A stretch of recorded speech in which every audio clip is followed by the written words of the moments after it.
in a year. We just finished the book of Genesis, which laid the foundation for so many things in the rest of the Bible. Gave us some great deep truths about God and about us. And so last week we jumped into the book of Exodus.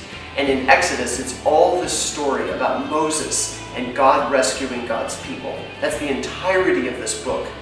So we looked at Moses, and what Moses had to teach us most in the beginning of the book of Exodus is about what it means when God calls us. Moses taught us some brilliant things. I hope you check it out. But Moses seems to show us that God's call oftentimes makes sense, and oftentimes God's call doesn't make any sense at all.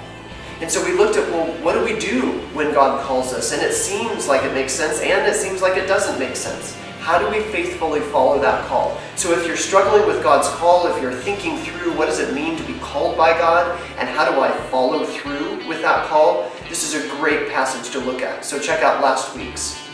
This coming week, we jump ahead a couple chapters, and we look at the next big event in the book of Exodus. It's the event with the 10 plagues that God sends on Pharaoh and on Egypt.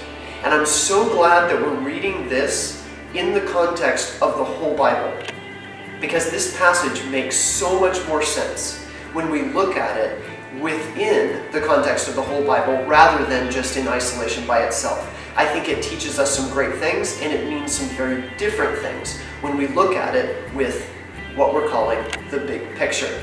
Hope to see you on Sunday.